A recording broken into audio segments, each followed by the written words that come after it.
This rock is the proof of 12 million years of rain. The evidence is found in rock strata showing a transition from arid red desert sandstone to dark grey sedimentary and coral-bearing rocks. Now let's see how this is even possible.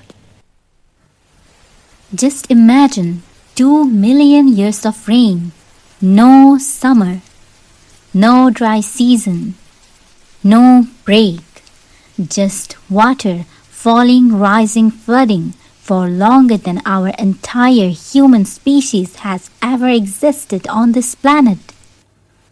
And then, one day, the rain stopped. Imagine you are a dinosaur, small, confused, squinting up at something you have never seen in your entire life. The sun. This is the story of Carnian Pluvial episode.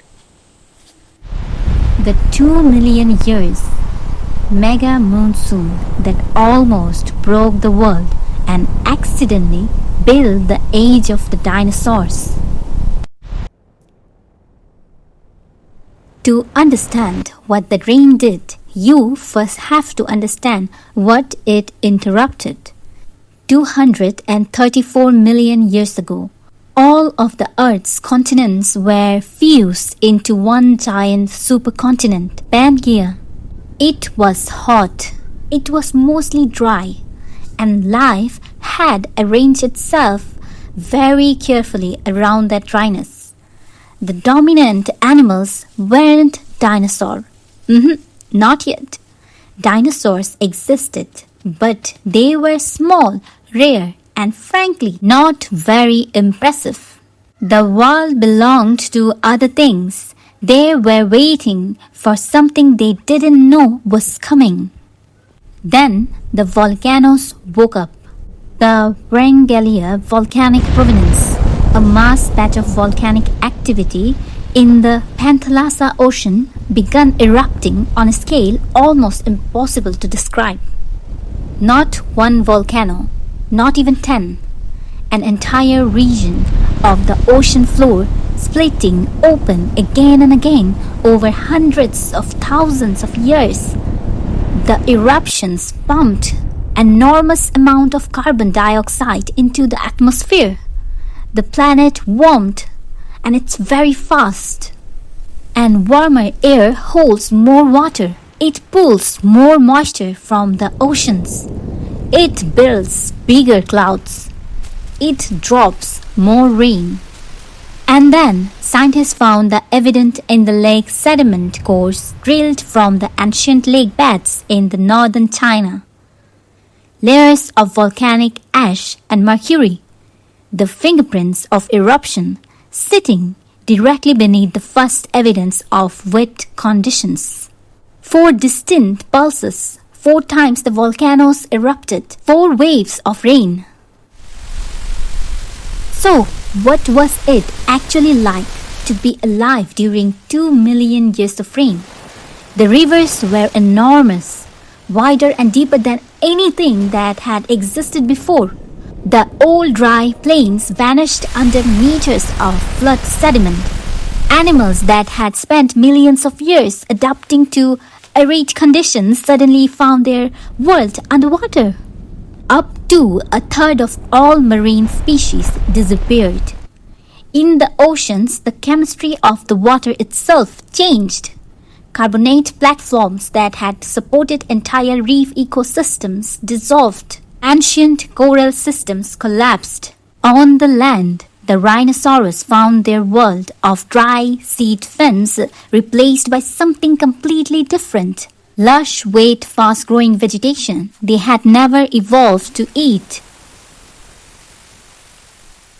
Survival came down to one thing: adaptability. The animals that had been specialized perfectly turned to be one type of food, one type of environment, and then died. But the generalists lived. Some animals moved to higher ground, literally. The fossil records show migration, animals that had lived in lowland suddenly appearing in the highland sediments. refugees of the rain. On the other side, in the oceans, new groups seize the open space left by the extinction. The chemistry of the ocean was resetting itself, and life was rushing in to fill the gaps. Let me tell you, the rain didn't stop the way you had expected. There was no single last storm, no clearing sky on a Tuesday morning. It ended the same way it began, in pulses. The Wrangellia volcanoes, after hundreds of thousands of years of eruption, began to quiet. Not suddenly, but slowly. The lava flows thinned, the eruption columns shrank, the volcanic provenance, having poured out enough basalt to cover much of what is now called Western North America, exhausted itself. Without the volcanoes pumping CO2, the carbon dioxide, into the atmosphere, the feedback loop broke. The atmosphere gradually cooled, slightly. Not dramatically. The world didn't snap back to what it was. It never does. The geographical record captures this moment with extraordinary precision. In rock cores drilled from the sides across Europe, Asia, and the America, the same story repeats. A thick layer of dark, wet sediment, and then, above it, a transition. The rock changes color. Red and orange tones return. That means the rain is over.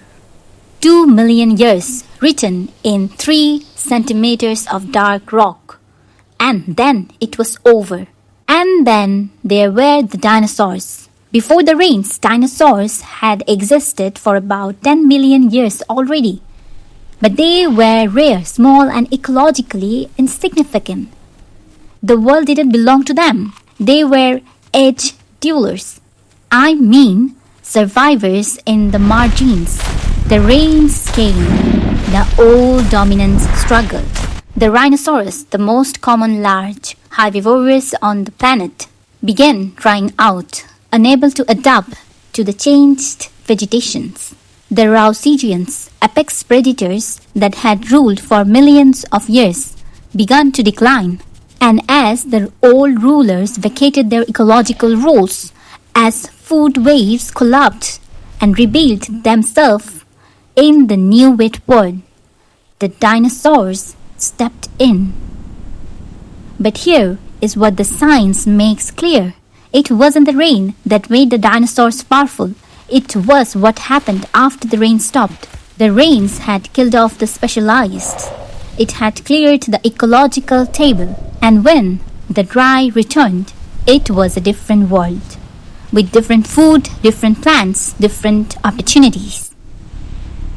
And the dinosaurs, the generalists who had survived by being flexible, were perfectly positioned for what came next. Nature does not plan, but it doesn't choose winners. It just changes the conditions. And whatever was already there, whatever had spent millions of years learning to be flexible, inherits what's left. The dinosaurs did not rise because they were better. They rose because everything else downwarded. 2 million years of rain, a third of all species gone. And from that weight, broken, rearranged world, the creatures that would eventually rule for 165 million years took their first real steps. The next time it rains, really rains, for longer than you think it should, remember that somewhere in that rain, something new is being decided. Something is dying, and something that had been waiting in the margins is about to inherit the world.